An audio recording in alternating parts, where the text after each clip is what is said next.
Cuando los dos ejes se encuentran. En los capítulos anteriores trabajamos cada eje por separado.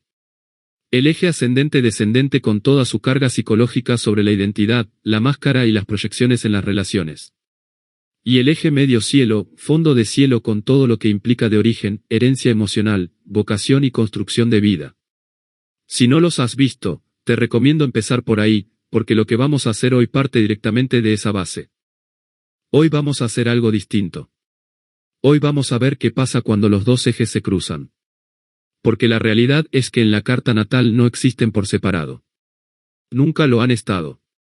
Están siempre cruzándose, siempre hablando entre sí, siempre creando una tensión que va mucho más allá de la que cada uno genera por su cuenta. Esa cruz que forman los cuatro ángulos de la carta, el ascendente, el descendente, el IC y el MC, no es solo una figura geométrica. Es la arquitectura completa de una vida.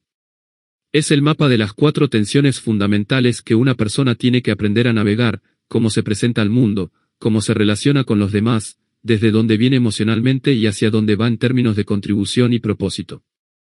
Y cuando esas cuatro tensiones se activan al mismo tiempo, ¿qué es lo que ocurre en los momentos más significativos de la vida? La intensidad de lo que se siente no viene de ninguno de los ejes por separado. Viene de la intersección. De la manera en que los cuatro puntos están hablando entre sí. Eso es lo que vamos a explorar en este capítulo. La dinámica. El diálogo. La forma en que los dos ejes se cruzan y en ese cruce definen algo que no se puede ver cuando los miras uno por uno. Y voy a hacer algo que me parece importante en este punto del curso, vamos a trabajar con ejemplos concretos. No con nombres propios, porque las cartas son siempre confidenciales, pero sí con situaciones que reconocerás porque son situaciones humanas universales. Momentos en que la vida entera parece estar en movimiento al mismo tiempo. Momentos en que no es solo la carrera o solo las relaciones o solo la familia, sino todo a la vez. Esos son los momentos donde la dinámica entre los dos ejes se vuelve más visible y más reveladora. Bloque 2. Los dos ejes como un sistema único. Antes de entrar en la dinámica específica, necesito establecer algo que es fundamental para todo lo que sigue. Los dos ejes no son dos sistemas independientes que conviven en la misma carta. Son un sistema único dividido en cuatro polos. Y la diferencia entre verlos como dos sistemas separados y verlos como un sistema único es enorme, porque cambia completamente la forma en que se lee la carta. Cuando miras solo el eje ASC-DSC, puedes describir con mucha precisión la función de la máscara, el mecanismo de proyección en las relaciones, la tensión entre la identidad construida y lo que se busca en el otro. Pero no puedes responder a preguntas como, ¿por qué esta persona construye cierto tipo de relaciones y no otros? ¿Por qué la máscara tiene exactamente estas características y no otras? ¿Qué está sosteniendo, desde abajo, todo el sistema relacional de esta persona? Para responder esas preguntas necesitas el eje ICMC. Necesitas saber desde qué suelo emocional se construyó esa máscara. Necesitas saber qué mandato familiar está operando detrás de los patrones relacionales. Necesitas entender la dirección hacia la que apunta la vida de esa persona para poder comprender por qué ciertos vínculos la atraen y otros no. Y al revés también funciona. Cuando miras solo el eje ICMC, puedes describir con mucha claridad el origen, la herencia emocional, la vocación. Pero no puedes responder a preguntas como, ¿cómo se está expresando esa vocación en el mundo? ¿Qué tipo de personas está atrayendo esta persona en el camino hacia su MC? ¿La máscara que desarrolló le está ayudando a moverse hacia su propósito o la está frenando? Para responder esas preguntas necesitas el eje ASC-DSC. Los dos ejes se necesitan mutuamente para que la lectura sea completa. Son como las coordenadas de un mapa, necesitas tanto la latitud como la longitud para saber exactamente dónde estás.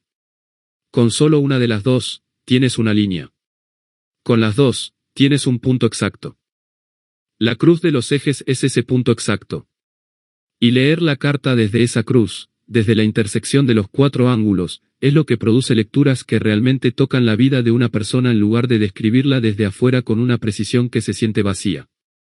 Bloque 3. La cruz como mapa de las cuatro dimensiones de la vida. Voy a proponer ahora una forma de ver los cuatro ángulos que me parece muy útil para entender cómo se distribuye la energía de una persona a lo largo de su vida. Cada uno de los cuatro ángulos corresponde a una dimensión específica de la existencia. No son compartimentos estancos. Son dimensiones que se superponen constantemente. Pero tienen su propio territorio, su propio tipo de desafíos, su propio tipo de crecimiento. El ascendente es la dimensión del yo. De cómo me experimento a mí mismo en el mundo. De qué energía activo cuando me enfrento a lo nuevo, a lo desconocido, a las situaciones que requieren que yo aparezca. El ascendente es la dimensión de la presencia y de la adaptación. El descendente es la dimensión del otro. De cómo experimento el encuentro, el vínculo, la relación significativa. De qué partes de mí mismo reconozco, o no reconozco, a través del espejo que me ofrece otra persona. El descendente es la dimensión del encuentro y de la proyección. El IC es la dimensión del origen. De lo que está en la base de todo, debajo de todo, sosteniendo todo sin que siempre se vea. Es la dimensión del mundo interior, de la historia familiar, de los condicionamientos que se instalaron antes de que el pensamiento crítico estuviera disponible. El IC es la dimensión de las raíces y de la herencia. El MC es la dimensión del propósito. De lo que construyo hacia afuera, de lo que dejo como huella en el mundo, de la forma en que elijo contribuir a algo más grande que yo mismo. Es la dimensión de la vocación y del legado. Ahora bien, lo que hace poderoso a este mapa de 4 dimensiones no es cada punto por separado. Es la forma en que se activan de manera simultánea en los momentos importantes de la vida. Piensa en alguien que atraviesa una crisis profesional seria. Quizás perdió un trabajo que tenía hace mucho tiempo. Quizás tomó la decisión de abandonar una carrera que nunca fue realmente suya. Eso toca el MC, por supuesto. Pero también toca el IC, porque cuando el andamiaje profesional se cae, aparecen los miedos más primitivos, el miedo a no ser suficiente, el miedo a no poder sostener la vida, el miedo a decepcionar a la familia. Y al mismo tiempo toca el ascendente, porque si la carrera era parte central de la máscara, de la forma en que esa persona se presentaba al mundo, perderla implica también una crisis de identidad. Y toca el descendente, porque los cambios en la identidad siempre modifican el tipo de personas que uno atrae y el tipo de relaciones que uno puede sostener. Una sola crisis, los 4 ángulos activados al mismo tiempo. Eso es lo que hace que ciertos momentos de la vida se sientan tan totales, tan abrumadores, tan imposibles de ordenar en una sola conversación. No es que tu mente esté exagerando. Es que la vida está tocando todos los registros de la carta a la vez. Bloque 4. Cómo el IC alimenta o frena el ascendente. Quiero entrar ahora en algo específico que me parece uno de los vínculos más invisibles pero más poderosos dentro de la dinámica de los 2 ejes, la relación entre el IC y el ascendente. El IC y el ascendente no forman un eje entre sí. No están en oposición directa. Están en una relación de cuadratura, a 90 grados el uno del otro. Y eso tiene su propio significado en astrología. La cuadratura es tensión, es fricción, es una relación que no se resuelve fácilmente pero que genera movimiento. Pero más allá de la geometría, lo que me interesa aquí es la lógica psicológica de esa relación. El IC es el suelo. El ascendente es la planta que crece desde ese suelo. Y la naturaleza del suelo determina, en gran medida, cómo crece la planta. Si el IC describe un entorno de origen que brindó suficiente seguridad emocional, suficiente contención, suficiente confirmación de que el mundo es un lugar donde vale la pena mostrarse, el ascendente puede expresarse con una cierta fluidez. Puede haber tensión, puede haber trabajo, pero la energía de base está disponible para el crecimiento. Pero si el IC describe un entorno de origen donde la seguridad emocional era escasa, donde mostrarse tenía consecuencias, donde la presencia del niño no era bienvenida de forma consistente, entonces el ascendente, que es la función de mostrarse al mundo, va a operar desde ese suelo. Y eso se traduce en cosas muy concretas: dificultad para estar presente en grupos, tendencia a minimizarse, necesidad de controlar la primera impresión de manera excesiva, o al contrario, una necesidad compulsiva de presencia y visibilidad que busca compensar lo que no hubo. Un ejemplo que aparece con frecuencia: alguien con IC en Escorpio y ascendente en Acuario. El suelo de base aquí es escorpiónico, denso, intenso, marcado por experiencias de poder o de pérdida en el entorno familiar. Y la máscara ascendente es acuariana, distante, intelectualizada, original, que se presenta al mundo con una cierta frialdad calculada. Si miras solo el ascendente, ves a alguien brillante, original, un poco difícil de descifrar.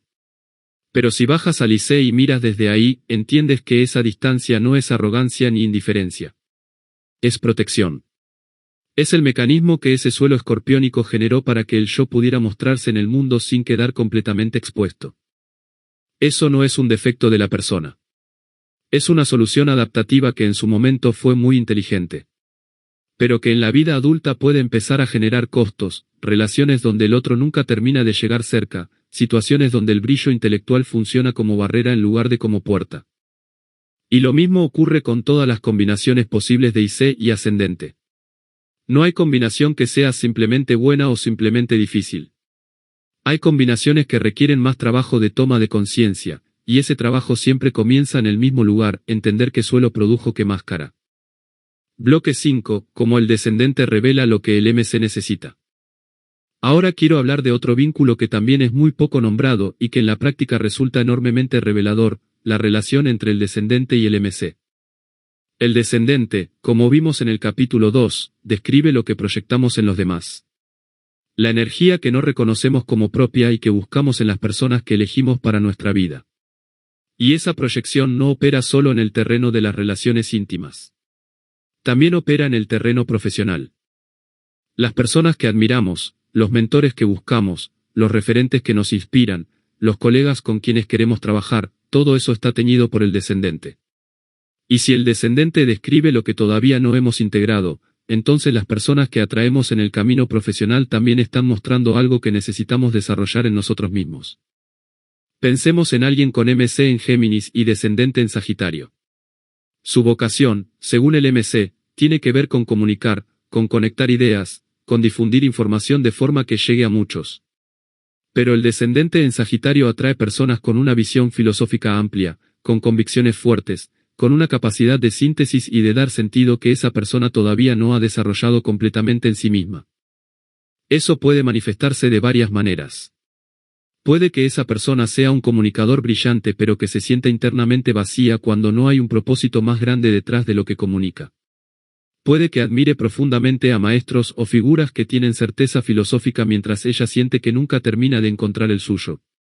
Puede que construya su carrera en torno a personas que tienen esa visión sagitariana, trabajando para ellos o con ellos, sin darse cuenta de que esa cualidad que tanto admira también está disponible en sí misma, simplemente sin desarrollar todavía. La integración de este vínculo entre el descendente y el MC implica entender que las personas que atraes en tu camino vocacional no solo son apoyos o recursos. Son también espejos. Te están mostrando lo que tu MC necesita para desplegarse plenamente. Y cuando eso se entiende, la relación con los mentores, con los colaboradores, con los referentes, cambia de naturaleza. Deja de ser una relación de dependencia o de admiración pasiva y se convierte en una relación de aprendizaje activo, donde lo que ves en el otro es algo que conscientemente estás eligiendo integrar en ti mismo. Bloque 6, como el ascendente se convierte en el vehículo del MC. Llegamos a uno de los vínculos más directos y más prácticos de toda la dinámica entre los dos ejes, la relación entre el ascendente y el MC. Si el IC es el suelo y el MC es la dirección, el ascendente es el vehículo. Es la forma en que la vocación sale al mundo. Es la interfaz a través de la cual el propósito se hace visible y se hace real en el día a día. Y esto tiene una implicación práctica muy concreta, la forma en que te presentas al mundo, la energía que activas cuando entras a un espacio, la primera impresión que das, no solo describe tu identidad. También estás sirviendo, o no sirviendo, a tu vocación. Cuando el ascendente y el MC están en sintonía, hay una coherencia en la persona que se siente desde el exterior. Hay algo en ella que da la sensación de que lo que hace en el mundo y como es en la vida cotidiana son la misma cosa. Esa coherencia genera confianza.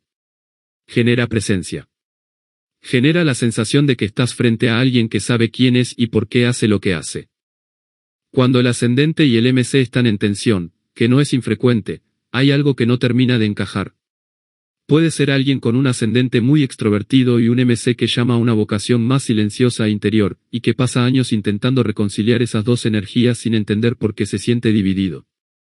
O alguien cuyo MC pide exposición pública pero cuyo ascendente opera con una reserva que lo frena cada vez que está a punto de dar el paso. Ese tipo de tensión no es un problema sin solución. Es una tensión que tiene nombre y que se puede trabajar. Y la clave para trabajarla casi siempre está en entender que el ascendente no necesita ser eliminado ni transformado para servir al MC. Necesita ser usado conscientemente. El ascendente reservado puede ser exactamente el vehículo correcto para un MC que requiere profundidad y selección cuidadosa de audiencias. El ascendente extrovertido puede ser exactamente el vehículo correcto para un MC que necesita llegar a muchas personas. El problema no es el vehículo. El problema es cuando el vehículo está en piloto automático y nadie está al volante eligiendo hacia dónde conducirlo. Bloque 7. Los momentos de crisis, cuando el sistema entero se mueve. Hay momentos en la vida que tienen una característica que los hace diferentes de cualquier otro tipo de dificultad: todo se mueve al mismo tiempo. No es solo un problema en el trabajo. No es solo una crisis en la relación de pareja. No es solo una revisión del sentido de la vida. Es todo eso a la vez, y encima de eso hay algo que viene de muy atrás, algo que tiene que ver con la familia, con el origen, con lo que creías que eras, que también está siendo removido. Esos momentos son los que tocan los 4 ángulos de la carta simultáneamente. Y en astrología, generalmente coinciden con tránsitos importantes de planetas lentos sobre el eje de la carta, con el retorno de Saturno, con progresiones significativas, con lunaciones que activan los ángulos. Pero lo que me interesa hoy no es la técnica de los tránsitos sino la comprensión de lo que ocurre psicológicamente cuando el sistema entero se mueve. Porque hay algo que he observado una y otra vez en consulta, y es esto: las personas que atraviesan esos momentos de crisis total con más recursos, con más capacidad de navegar la tormenta sin quedar completamente desorientadas, son las que tienen algún nivel de conciencia de cómo funciona la dinámica entre sus dos ejes. No necesitan tenerla perfectamente elaborada. No necesitan haber trabajado todos los bloques del sistema. Pero tienen algo, aunque sea una comprensión básica, de dónde están sus raíces, hacia dónde apunta su vocación, qué tipo de máscara han construido y qué proyectan en los demás. Esa conciencia no elimina el dolor de la crisis. Pero le da un marco. Le da sentido. Le dice a la persona que lo que está viviendo no es un accidente ni una falla sino un proceso que tiene una lógica, aunque en el momento no se pueda ver completamente. Y hay algo más. Los momentos de crisis total, cuando todo el sistema se mueve, son también los momentos donde la integración entre los dos ejes puede avanzar de forma más rápida que en cualquier otro periodo. Porque la crisis baja las defensas. Porque lo que en momentos de estabilidad estaba cuidadosamente protegido detrás de la máscara del ascendente ya no puede sostenerse de la misma manera. Porque las proyecciones del descendente se vuelven más visibles cuando las relaciones están bajo presión. Porque el IC sale a la superficie cuando el MC se derrumba o se transforma. La crisis, vista desde la dinámica de los dos ejes, no es el momento en que la carta falla. Es el momento en que la carta habla más alto. Bloque 8, los 4 ángulos y las 4 preguntas fundamentales. Quiero proponer en este bloque algo que uso a veces como herramienta de trabajo con las personas que me consultan, y que creo que tiene un valor práctico enorme independientemente del nivel de conocimiento astrológico que se tenga. Cada uno de los 4 ángulos corresponde a una pregunta fundamental. Una pregunta que esa área de la vida plantea de forma continua, que nunca termina de responderse completamente, pero que orienta el trabajo de toda una vida. El ascendente plantea la pregunta: ¿quién soy cuando me enfrento al mundo?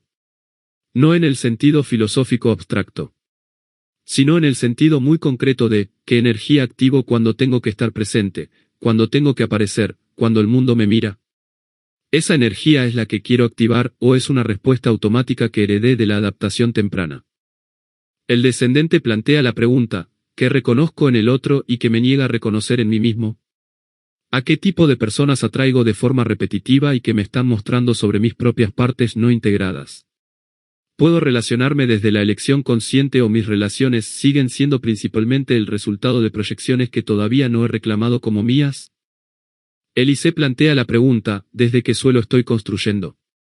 ¿Cuáles son los mensajes que recibí sobre lo que merezco, sobre lo que es posible para mí, sobre el tipo de mundo al que pertenezco, y cuántos de esos mensajes siguen operando de forma automática sin que los haya cuestionado? ¿Qué de la herencia familiar estoy eligiendo conscientemente y que simplemente está pasando por mí sin que lo decida? El MC plantea la pregunta: ¿hacia dónde voy?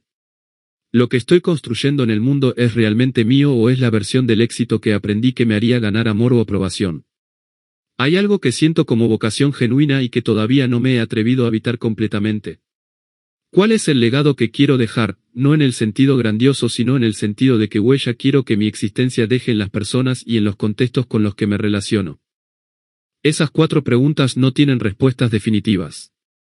Pero el hecho de mantenerlas activas, de volver a ellas en distintos momentos de la vida, de dejar que se profundicen con la experiencia y con la reflexión, es ya en sí mismo un trabajo de integración de los ejes.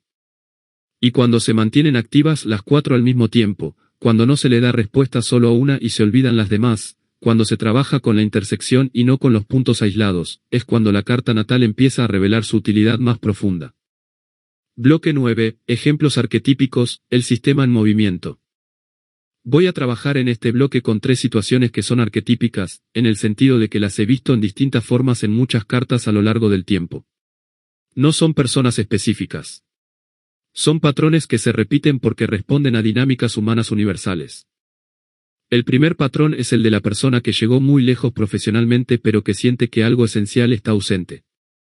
Tiene un MC muy activado, una carrera visible, logros concretos. Pero el IC no fue revisado.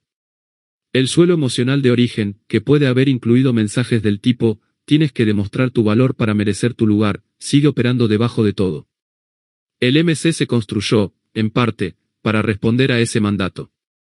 Y el resultado es una vida profesional impresionante que por dentro se siente como una carrera permanente hacia algo que nunca termina de alcanzarse.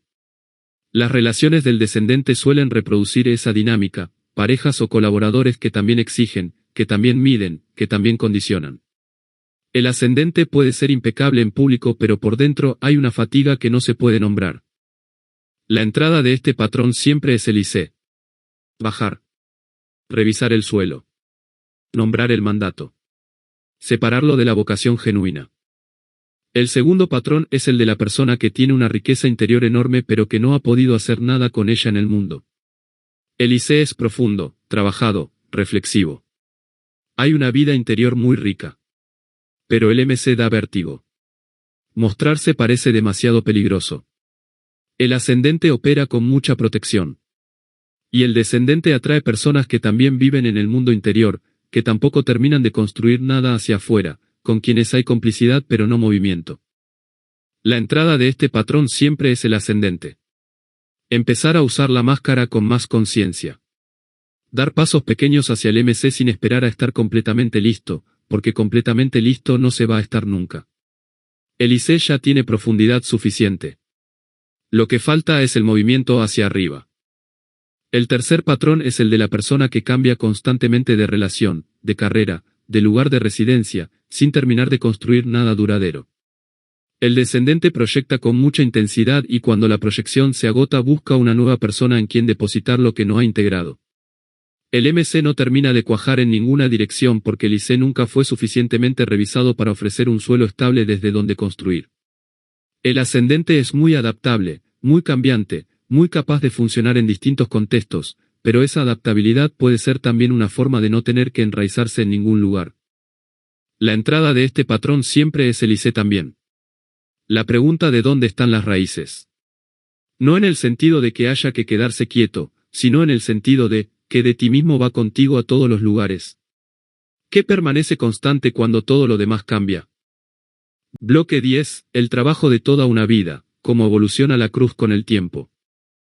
Quiero hablar ahora de algo que me parece importante decir con claridad, porque creo que hay una expectativa implícita en mucha gente que estudia astrología psicológica, y es la expectativa de que si entiendes la carta lo suficientemente bien, si haces el trabajo suficiente, vas a llegar a un punto donde los ejes están resueltos. Donde la tensión desaparece. Donde ya no hay más proyecciones, ni más mandatos del IC, ni más confusión respecto al MC. Eso no ocurre. Y no porque el trabajo no sirva. Sino porque los ejes no están diseñados para resolverse. Están diseñados para ser habitados de forma cada vez más consciente. La diferencia entre alguien que tiene 20 años y está empezando a preguntarse por primera vez qué quiere hacer con su vida, y alguien que tiene 50 años y lleva décadas trabajando su carta, no es que el segundo ya resolvió los ejes. Es que el segundo los navega con mucha más conciencia, con mucho menos piloto automático, con una capacidad de recuperación mucho más rápida cuando el sistema se desajusta. A los 20 años, la mayoría de las personas vive principalmente desde el ascendente y el IC, sin demasiada conciencia de ninguno de los dos. El ascendente funciona como la primera respuesta automática a todo. El IC provee el suelo, para bien o para mal, sin que se haya revisado. El descendente está lleno de proyecciones que todavía no tienen nombre. Y el MC es una promesa vaga, una sensación de que hay algo ahí pero sin forma todavía. Con el tiempo, con experiencia, con trabajo de reflexión y de conciencia, eso va cambiando. El ascendente empieza a usarse con más intención. El IC empieza a revisarse, primero con dificultad, luego con más soltura. El descendente empieza a devolver sus proyecciones, lentamente, y lo que antes se buscaba compulsivamente en el otro empieza a encontrarse también en uno mismo. Y el MC empieza a tomar forma, a volverse más específico, más genuino, más libre de los mandatos del IC. Ese proceso no es lineal. Hay avances y hay retrocesos. Hay periodos donde todo parece claro y periodos donde la niebla vuelve.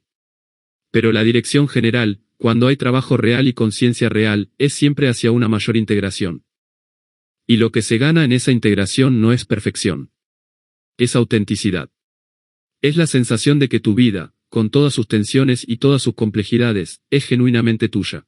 Bloque 11, cierre, la cruz que te hace único. Quiero cerrar este capítulo con algo que me parece importante y que a veces se pierde en el análisis detallado de cada parte del sistema. La cruz que forman los 4 ángulos de tu carta natal es única. No en el sentido de que seas especial de una manera superior a los demás, sino en el sentido literal de que no hay 2 cruces iguales en el mundo, porque los ejes cambian cada 4 minutos y la combinación específica de los 4 ángulos que tienes tú, con sus signos, con sus planetas, con sus relaciones entre sí, no se ha dado exactamente así antes ni se va a dar exactamente así después. Eso significa que la dinámica que estamos describiendo, el diálogo entre tu IC y tu ascendente, entre tu descendente y tu MC, entre tus raíces y tu vocación, entre tu máscara y lo que proyectas en los demás, es una dinámica que solo tú puedes navegar. No hay un manual universal. No hay una respuesta correcta que aplique igual para todos. Hay principios generales, que son los que hemos visto en este curso. Pero la aplicación concreta de esos principios en una vida real, en tus decisiones reales, en tus relaciones reales, en tu vocación real, eso es territorio tuyo. Y eso, que a veces parece intimidante cuando uno está empezando a trabajar con la carta, con el tiempo se convierte en algo que genera una sensación muy particular. La sensación de que tienes un mapa. No un mapa que te dice exactamente qué hacer ni que garantiza que no vas a cometer errores. Sino un mapa que te muestra el territorio. Que te da un lenguaje para lo que está pasando. Que hace que los momentos más intensos y más complejos de la vida sean más navegables porque tienen una estructura que puedes reconocer. Eso es lo que ofrece el trabajo con los 2 ejes en su dinámica completa. No predicciones. No garantías. Un mapa vivo que crece contigo mientras tú creces con él. En el próximo capítulo vamos a empezar a trabajar con las combinaciones específicas de signos en los ejes, y vamos a ver con mucho más detalle cómo se expresa cada configuración posible en la vida real. Todo lo que construimos en estos 4 capítulos, los ejes por separado, la dinámica entre ellos, la relación entre los 4 ángulos, va a ser la base desde la que leeremos cada combinación. Va a tener mucho más sentido de lo que tendría si hubiéramos empezado directamente por los signos. Nos vemos ahí.